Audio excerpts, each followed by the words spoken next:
Well, we're down to, what, 3 teams left, right?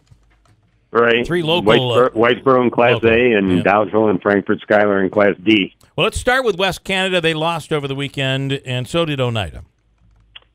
Yeah, West Canada, had to go to Sandy Creek on Friday night. And obviously everybody around here knows what kind of night Friday night was weather-wise. So, I think it affected a lot of games, but it was really strength versus strength, power versus power football at Sandy Creek, from what I understand. Obviously, I was at Whitesboro, but West Canada Valley fell behind. I think it was 14-0 at the half, and I did talk to Coach Todd Hoban actually on the bus ride back from Sandy Creek, and he was a little discouraged because I think his words, the exact words to me were, I think we got called for holding more tonight than we did the whole season combined. Wow. So I don't think he didn't sound exactly pleased with the officiating, because I know quarterback Matt Tobin had a touchdown run late in the fourth quarter, and they would have had a chance to either tie or go ahead, and it was nullified by one of those holding penalties. So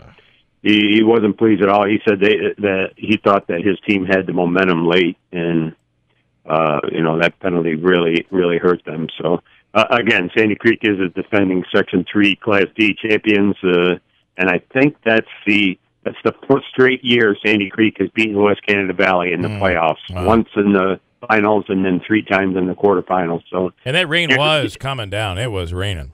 Oh yeah, it was very bad. So, that was a tough loss. And hey, Oneida goes to Homer, and Homer I think's got 1 loss, ranked in the state, and plays them tough and loses by a touchdown, 6-0. I don't know much about that game, other than, obviously it was winnable. And that's an Oneida team, by the way, that's gone through some injuries, late season injuries, that, they've sort of had to overcome a lot of adversity. And to give Homer a run like that in Homer is quite a feat for Oneida and their first-year head coach, Jason Fuller. I know, they've had a lot to deal with there. Bill Carinci was there for many, many years, and I think Jason was on his staff. So they've had a good season, and I'm sure they'll come back next year and be a contender again in Class B. I also didn't mention Little Falls also falling to APW, which ended their postseason play. Yeah, that was Saturday in Class C. Another one of those.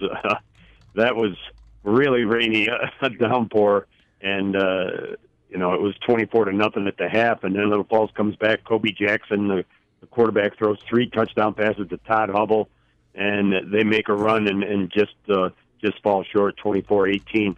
Another great season there for Little Falls. Let's face it, a couple years ago they were in the NFF, the National Football Foundation, not eligible for playoffs, just to get their program back on the right track, and obviously it is.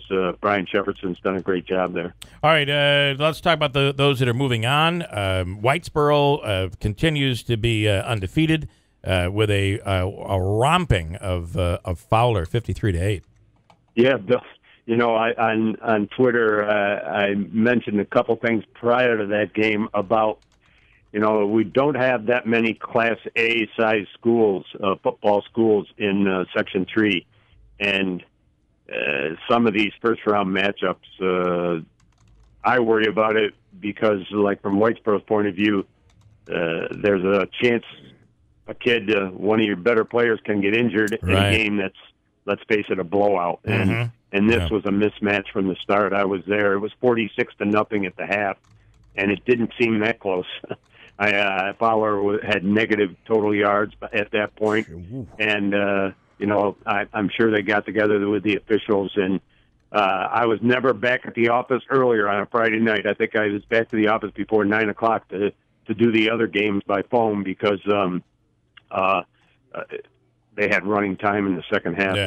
You're allowed to do that if both teams both teams are okay with it. So that was a sad playoff game, but let's face it, Fowler's a 1-6 team. That was my point on Twitter, that maybe we should, in Class A, just go to semifinals, maybe play one extra week of regular season. Yeah. Of course, I write that, and to be honest, an undefeated East Syracuse Manoa team had all it could do to win its semifinal, and then it's a quarterfinal on the other side. So maybe I'm wrong there, but I don't know. It just seems like a 1-6 team in the playoffs shouldn't be there, and Fowler last year lost at Whitesboro 54-6 in another game. That it is hard to it's hard to 1-6 and you're in the playoffs. It doesn't.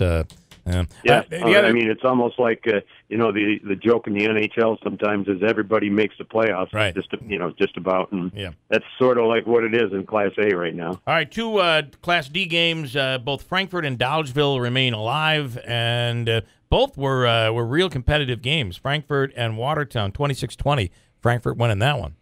Yeah, at Frankfort, I can't say enough about Nick Menino. I've seen him a couple times this year. He can at times, I know it's a cliche, but look like a man among boys, the fullback and the linebacker for Frankfurt.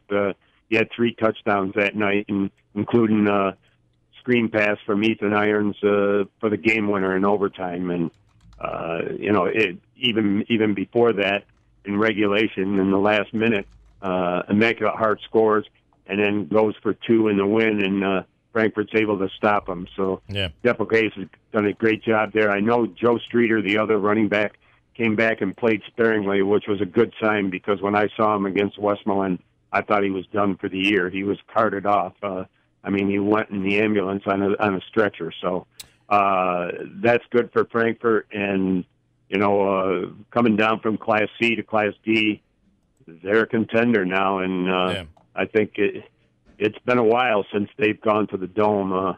I want to say the year Sam Bono was a star there, and now Sam Bono is one of my eye doctors. That's how old I am, Bill. That is. No, Frankfurt. It's a great success story there. And again, I can't say enough about Nick Menino. He's without a doubt the heart and soul of that Frankfurt team. Dodgeville had a barn burner with Bishop Ludden, but they win. 48-42 was the final on that one. Oh, my God. I was there under my plastic bag on the sidelines. I think my clothes are still drying out, by the way. But I get the Dodgeville, Bill, and believe it or not, big, wet snowflakes.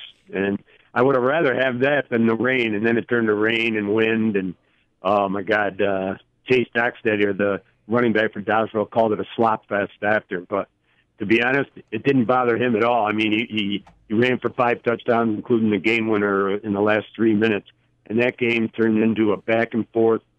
Dodgeville running the football, couldn't be stopped. Bishop Ludden throwing the football, couldn't be stopped. Bishop Ludden only had 18 players in uniform, but I'll tell you what, some of their best players are juniors, and they're going to be a force again next year.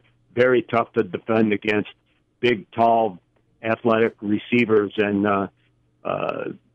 they kept beating Dodgeville through the air, and they couldn't stop Dodgeville's running game, and it was just a back and forth, great football game, and I can see the last 2 weeks Dodgeville's rushed for over 400 yards, and since the loss to West Canada, I've got to ask Coach Dan Zilkowski what's been the major change the last couple of weeks, because they had a hard time moving the football at West Canada, especially after taking a 12-0 lead.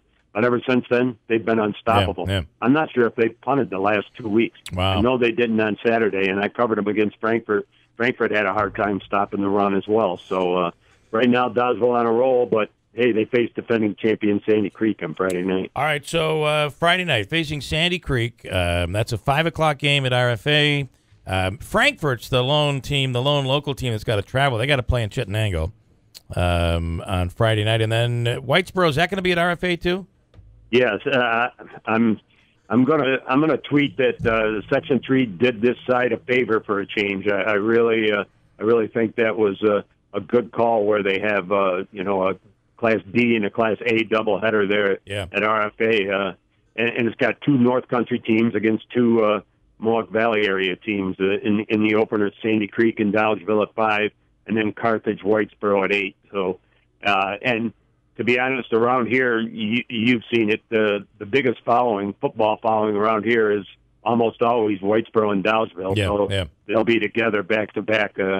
Both blue and white they're just down home, great football programs that have a lot of local interest, and that should be a great one Friday night. I'm sure I'll be there. All right, the picture will be clearing up as of Friday. Ron, as always, we appreciate it, and hard to believe it. We're getting down to close to that dome time. We're just around the corner from the Carrier. Oh yeah, Dome, next weekend, or a week from this weekend. Yep. But I still give Frankfort Schuyler a shot at Onondaga is the only unbeaten Class D team, and that's who Frankfort plays Friday night at 5:00 in Chittenango. That should be a great one too. All right, good stuff. Ron Moshier, Utica OD. Ron, as always, thanks so much. We'll talk to you on Monday. All right, thanks, Bill. All right, a week from today, Ron Moshier. You can read about, he always does a feature in every Tuesday's Observer Dispatch.